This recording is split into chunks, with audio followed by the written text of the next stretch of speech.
Muy buenas, ¿cómo andan? Hoy nos toca detener la pelota y mirar un poquito más allá de la pantalla,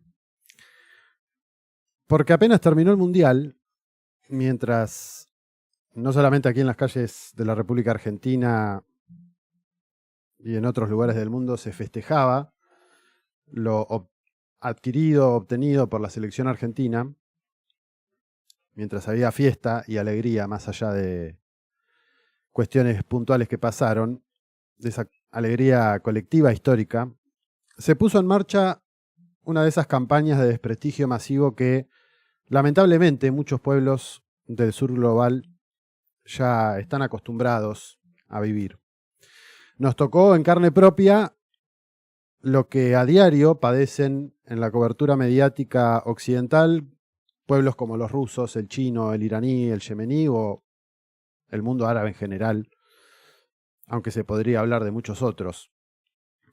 De repente, de la mano de la industria del entretenimiento y de esos analistas considerados progres o de esas personalidades que se consideran progres dentro del ecosistema mediático y de redes sociales, surgió la consigna de que Argentina era una de las sociedades más racistas del planeta.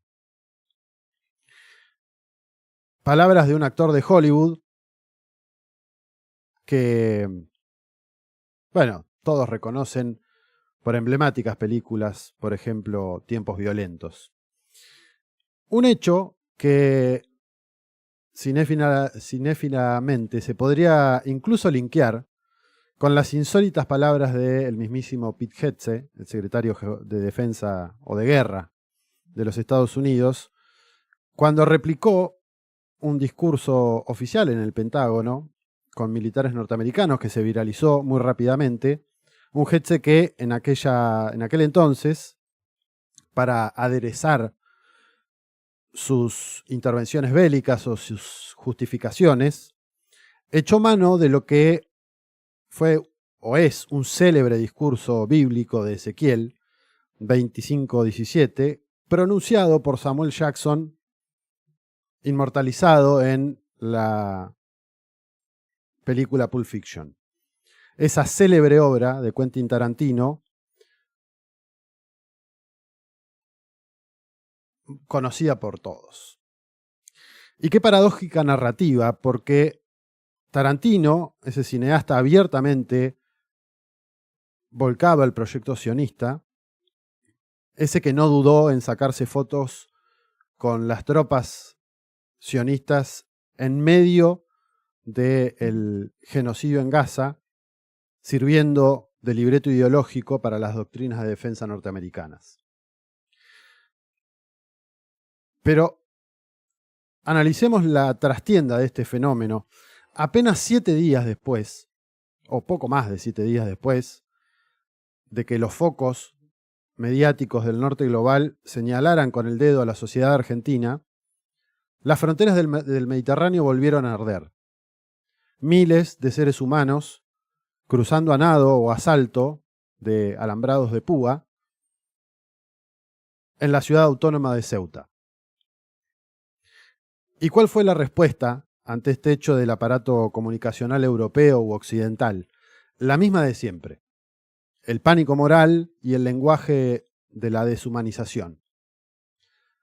Trataron la tragedia migratoria como una invasión de hordas desde el norte de África. Algo que no es nuevo. Una retórica despectiva que guarda un preocupante parecido con, por ejemplo, el vocabulario utilizado por el presidente argentino Javier Milei, también confeso sionista, que acostumbra llamar orcos a sus opositores políticos y a los movimientos sociales y a quienes lo critican. Replicar la lógica deshumanizante de la extrema derecha mundial y aplicar apelativos de desprecio al propio, a los compatriotas, es la colonización mental en su estado más puro. Nadie en los medios de comunicación, o por lo menos en los hegemónicos, que son los que más visibilidad tienen, se preguntó por qué está pasando lo que está sucediendo en Ceuta o en Melilla exactamente en este momento. ¿Por qué ahora?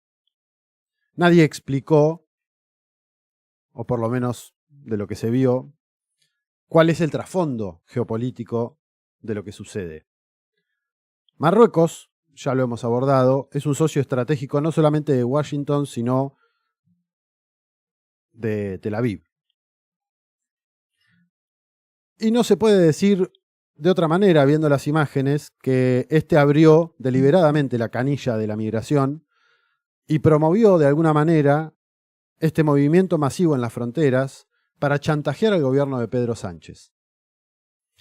Y la pregunta es ¿por qué presionar a Pedro Sánchez? Y el por qué es muy sencillo, y también lo hemos analizado en más de una ocasión. El mandatario español hacía algunos días había viajado a Argelia, histórico rival en el norte de África de la monarquía marroquí y firme defensor de la causa del pueblo saharaui.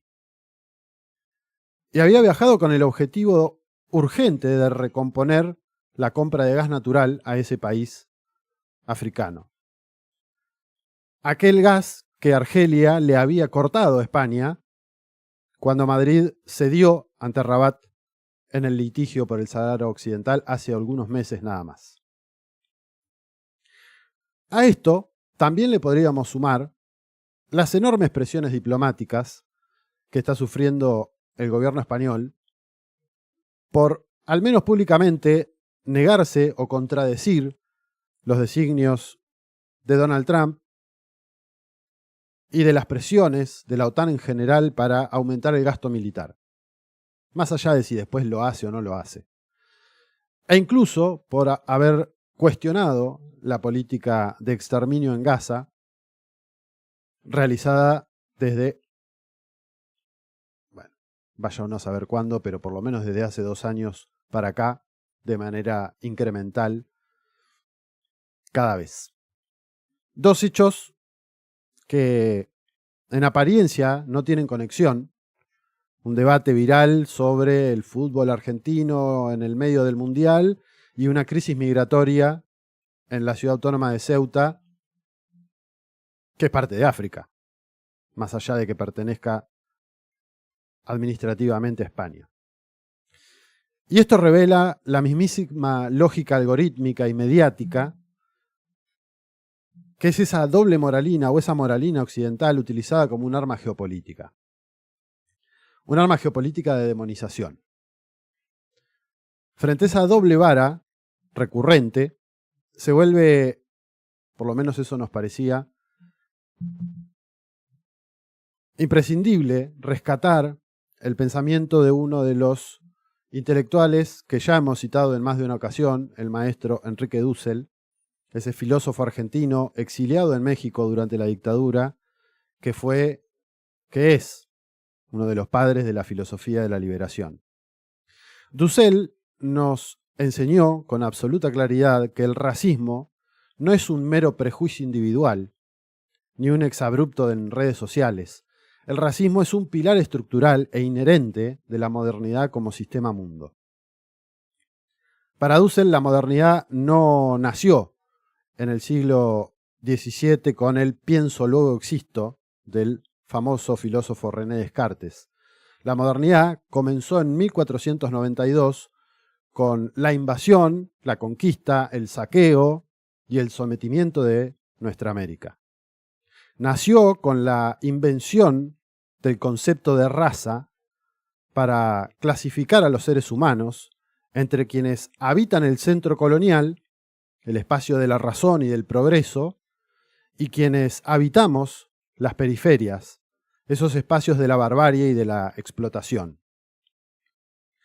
El capitalismo como modelo económico, el patriarcado como división del trabajo y el dualismo cartesiano, esa escisión del ser humano con la naturaleza, junto con el racismo, son los 4 pilares de esa mesa colonial que describía Dussel. Por eso resulta hasta grotesco ver a las élites inglesas, norteamericanas, españolas, francesas, italianas, que ahora se rasgan las vestiduras y dictan cátedras de moralismo. Habría que pedirles a los ciudadanos de esos países, de Londres, de Washington, de Madrid, de Roma, que le pregunten a los pueblos de Irak, de Afganistán, de Vietnam, de Pakistán, de China, de cualquier país de África, de cualquier país de nuestra América, si las potencias occidentales y sus gobiernos no han sido históricamente el motor del racismo global. Habría que preguntarles incluso a los propios pobladores afroamericanos o latinos dentro de Estados Unidos si sus estructuras políticas no son racistas, si no son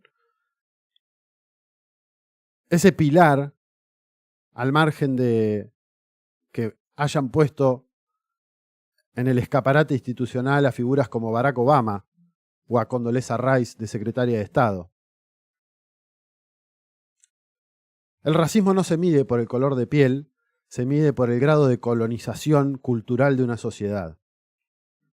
Y el dolor de cabeza que sufren hoy los centros de poder es que ese sistema mundo, construido a imagen y semejanza, mediante la violencia, el saqueo, el asesinato, se les está desmoronando lentamente, pero cada vez más rápido. A los actores de Hollywood, a los secretarios de defensa de potencias, a los presidentes, a los grandes conglomerados mediáticos, pero fundamentalmente a los colegas acríticos, habría que exigirles que revisen primero sus prácticas imperiales antes de juzgar a las periferias. Desde los periodistas que repiten como loros las galletillas que les dan sin cuestionar absolutamente nada, hasta los líderes mundiales que hablan de pueblos enteros como seres de razas inferiores, pensemos en Mileikovsky o Netanyahu, como le quieran decir, o el propio Donald Trump, que amenazó con borrar a la civilización persa. Y a los compatriotas que en nuestra propia tierra se suben a este tren con ingenuidad o salamería, a esa campaña de estigmatización diseñada desde afuera, poco queda de decirles. Como reza el dicho popular, no hay peor sordo que el que no quiere oír. A lo cual se podría agregar, y me parece que ahí está la clave, que no hay peor ciego que el que, habiendo nacido en el sur, elige mirar el mundo con los ojos del colonizador.